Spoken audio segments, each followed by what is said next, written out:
Hello, Rango So xin chào tất cả mọi người. Ngày hôm nay mình sẽ hướng dẫn cho mọi người về kỹ thuật ghép cà phê. Hướng dẫn cho bạn nào mà chưa biết cách ghép, còn bạn nào biết ghép rồi thì thôi.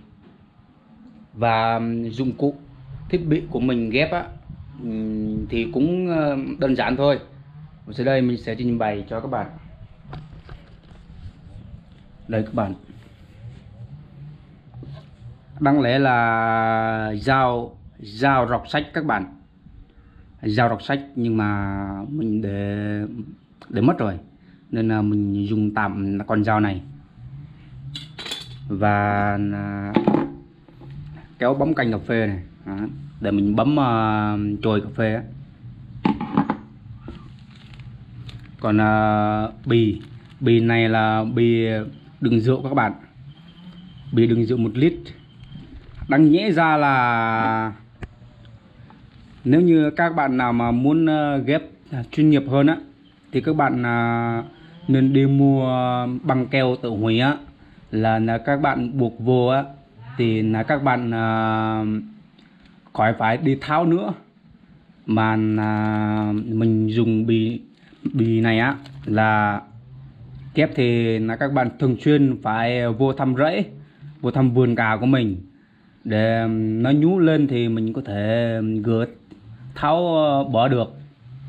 Còn băng keo tự hủy là mình chỉ để vậy luôn là nó sẽ tự hủy. Và đấy, đó là những dụng cụ của mình, rất là đơn giản thôi các bạn. Ở ngày hôm nay mình sẽ dẫn các bạn ra sau vườn của mình và hướng dẫn cho các bạn về kỹ thuật cách ghép. Thì đây, bì này, nếu như mà băng keo tự hủy á thì mình khỏi phải ấy nữa, mình khỏi phải dọc nữa. Mình dùng bì đựng rượu 1 lít này á, là mình sẽ lấy con dao đây và mình sẽ dọc ra như thế này, vào gần như thế này các bạn.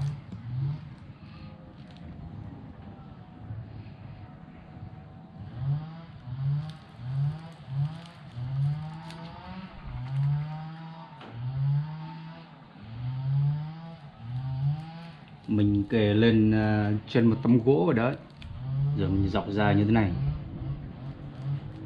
để nó ra nhiều cái để mình có thể ghép nhiều cây.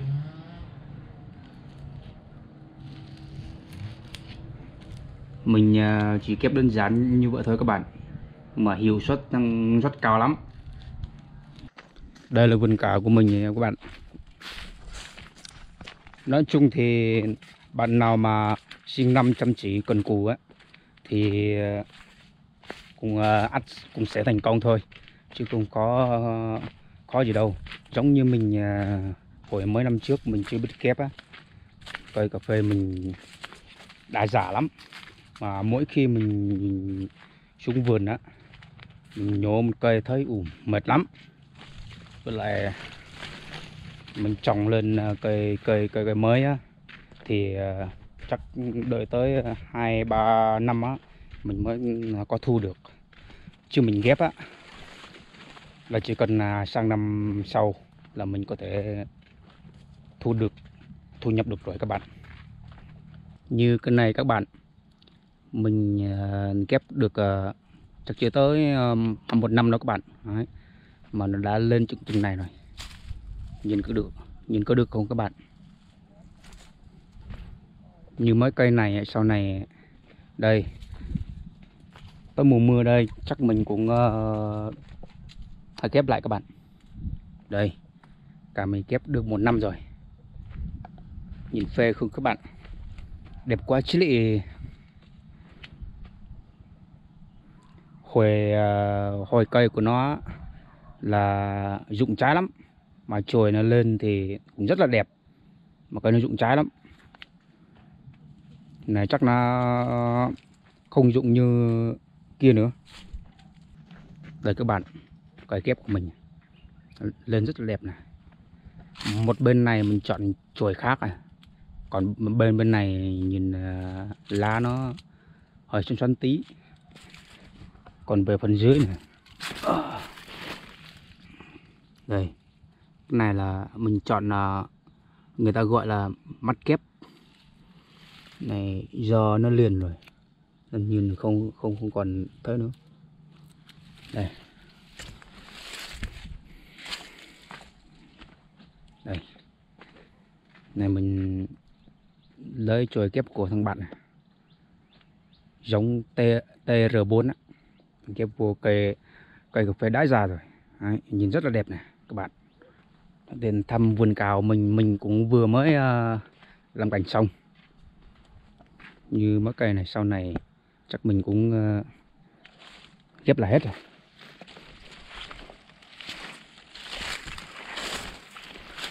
Đúng rồi, ở đây mình sẽ hướng dẫn cho các bạn về cách lựa chọn chồi. Mình sẽ đi kiếm chồi đâu nhỉ?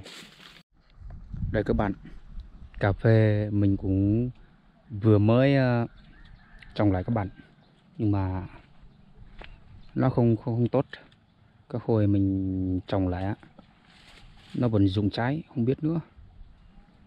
Giờ mình cũng dự định là ghép lại và mình sẽ hướng dẫn cho các bạn về cách lựa chọn chồi. Một cách là chọn mắt ghép, và cách thứ hai là chọn đầu sinh trưởng nhọn. Rồi sẽ dẫn cho các bạn đi kiếm chồi. Ví dụ như mình lấy cây này đi, mình lấy chồi này đi. Đúng rồi, bạn nên nhớ rằng là lấy chồi á ở ngoài ánh sáng nha, chứ rộng quá thì không được. Như thế này, ví dụ như mình lấy chồi này, đây mình sẽ hướng dẫn cho các bạn. Cách thứ nhất là thường là người ta như thế này, là mình cắt như thế này. Cách thứ nhất là mình ghép á, thì tùy theo các bạn thôi.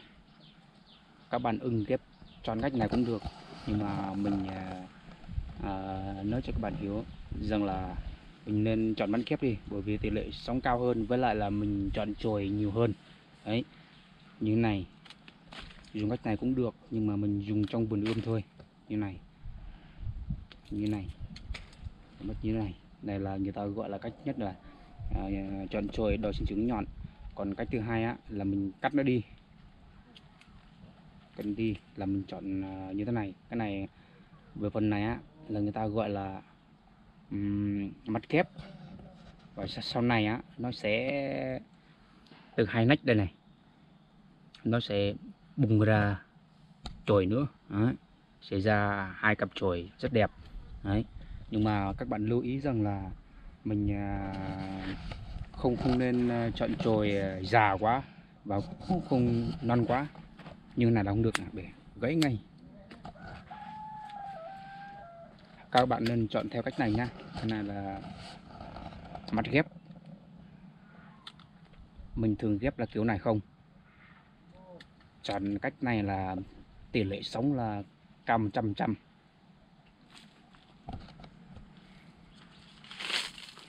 Và các bạn nên lưu ý rằng là ghép á, là nắng quá thì cũng không được, mà ghép tỷ lệ sống không cao cho lắm.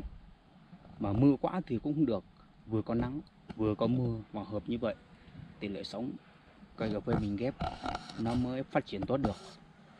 Lại khi mà mình đã cắt đi, mình đã cưa đi cây cà phê á, thì mình định ghép vô á, là các bạn nên lưu ý rằng là để thật là nhiều chồi. Đấy, giờ các bạn ghép vô 1-2 cây tùy theo các bạn thôi. Và như vậy khi mà nó đã bung ra 1-2 cặp cành rồi, các bạn có thể gỡ hết, sẽ vứt đi hết mấy cái chồi đó. Giờ đây mình sẽ hướng dẫn cho các bạn về cách ghép. Ví dụ như chồi này mình ghép vào đây.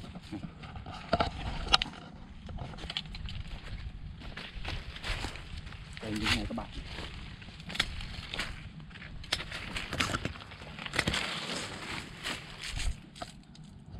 Cái này đi. Đáng nhẽ ra là theo áp dụng theo phương pháp khoa học kỹ thuật của công nghiệp là người ta đo từ khoảng cách như thế này lên tới 40 tới 60 gì đấy. Đấy. Nhưng mà thường thường là có mấy cây chồi nó phát triển ít lắm thì mình chọn ở dưới cũng được, vẫn không sao. Để mình ví dụ như cây này nhá, cây này đấy. Thì cái này nó to hơn cây này cũng được, không sao gì cả, bởi chọn bánh kép thì không sao gì cả. Thì mình cắt phần này quay gần gần này. Đây, và cách gọt cắt chồi ghép như thế này. Đáng lẽ ra mình dùng con dao thật bén thật sắt mình sắt nó có thể nó ra rất đẹp đấy, nhưng mà mình dùng tạm cái này thôi. Nhưng thường thường mình cũng ghép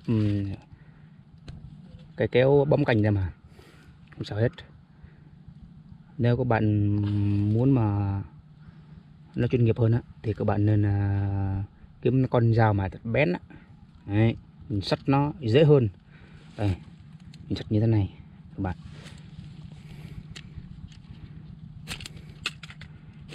Thành hình chữ V các bạn. Mình đèo nó thành hình chữ V như thế này các bạn.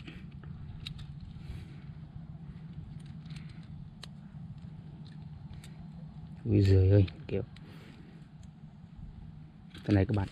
Rồi góc kép đây mình có thể đo như thế này, nó tới đây rồi mình làm dấu như thế này, rồi mình sẽ chẻ bộ ra như thế này tới cái nào, tới cái ôi da, đáng nhẽ ra là mình dùng con dao các bạn, nó dễ hơn.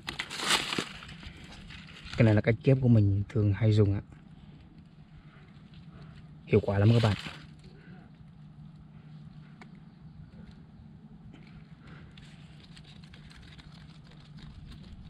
Đấy. Vậy.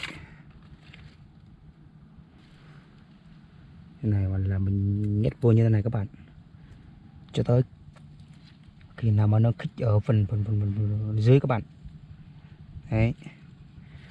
Nó có thừa ra đây cũng được, nó có thừa ra đây cũng không sao, chỉ cần là nó khích phần bên này thôi. Đấy là nó xong rồi.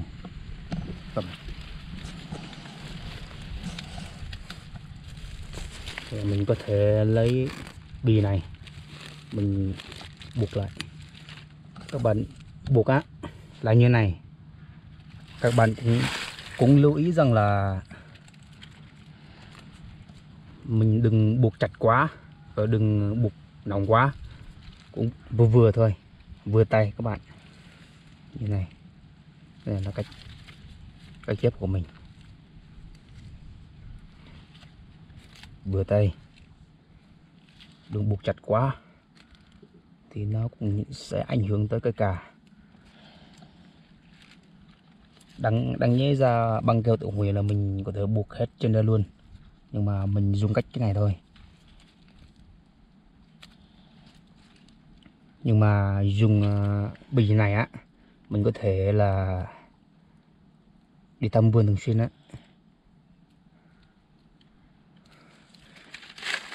và mình có thể trùm lên đầu của nó như này, như này.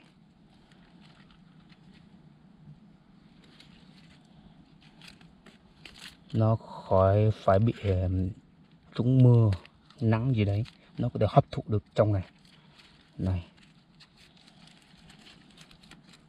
Các bạn nên làm theo cách này nhé. Đấy, cái này mình ghép được gần 1 năm, bây giờ nó đã ra bông rồi. Mình cũng vừa mới tưới xong cà nó mới đã tàn hoa và nó mới dầm. Cái này là hồi nó ra một bên thôi, còn phía bên này nó ra hai bên. Cái này là hai cây khác nhau các bạn. Một chồi là TR9 và chồi bên này là TR4 này. Cây cà phê này á là mình ghép cành lên chồi các bạn. Sau này mình sẽ hướng dẫn cụ thể cho các bạn về cây ghép cành lên chồi nữa để video sau nhé các bạn. Bên trên mình ghép, mình thấy cây cà phê nào mà nó thiếu cành á thì mình nên nuôi phân chồi ở gần ngọn ạ, rồi mình lấy cành của nó thì mình ghép bổ sung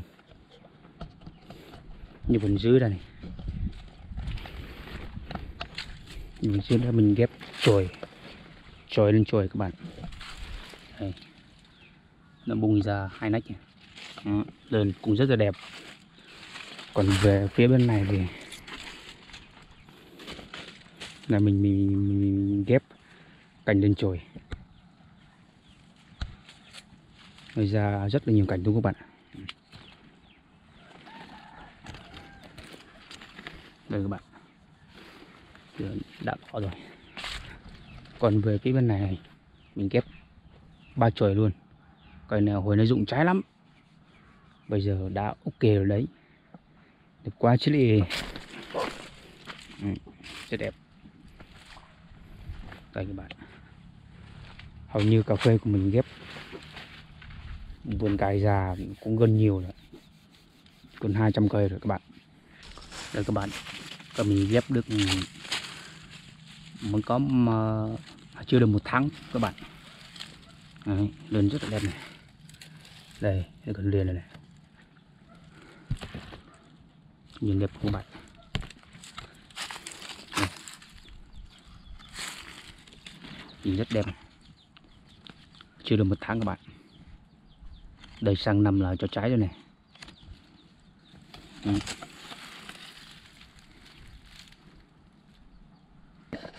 Đây là mình ghép 2 chồi, 2 màu khác nhau, một bên tím và một bên xanh. Còn bên dưới này là gốc chính của nó này. Mình ghép cây xanh, còn bên này là cà tím. Cái này là mình ghép chơi thôi các bạn, chứ cây tím này nó năng suất không cao đâu các bạn. Dù nhìn cây nó đẹp thôi nên mình mới lấy ghép. Đấy, ghép hai kiểu này các bạn.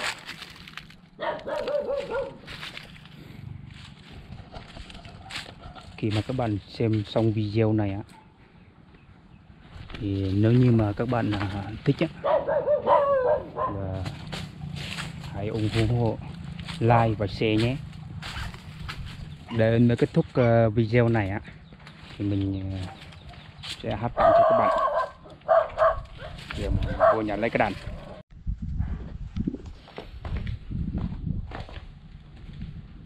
Để kết thúc video ngày hôm nay thì mình sẽ hát tặng cho mọi người một ca khúc của sáng tác của Nguyễn Cường. Ca khúc được mang tựa đề Ly Cà Phê Ban Mê.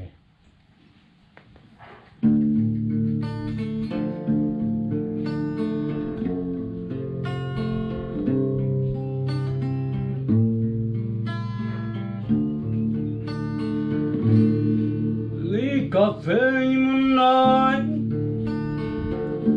nói cùng em câu gì. Ly cà phê như muốn hát cùng anh câu gì.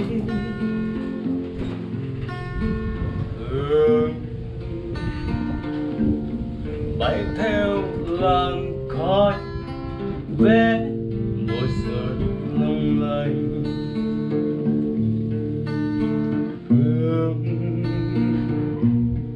Bay theo làn tóc về mùa xuân mong mãi. Ánh mắt em xanh ấy mùa xuân đang về. Khói thuốc mang khuâng ly cà phê ban mê.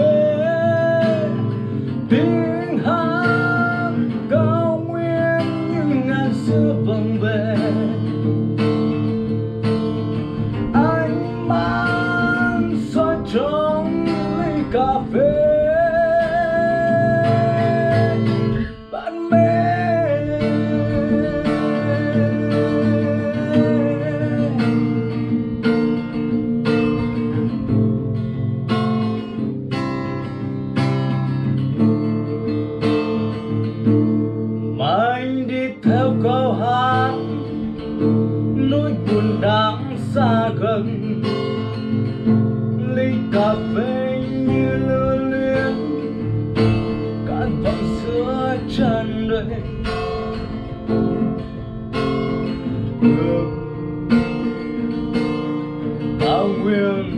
đó phía trời mình xa xôi.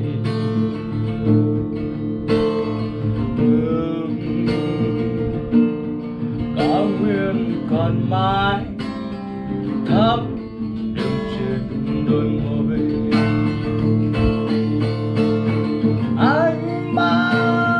Ánh mắt em xanh ngời mùa xuân đang về. Gói thuốc và khoáng ly cà phê ban đêm. Tiếng hát cao nguyên ngày xưa vọng về. Anh mang soi trong ly cà phê.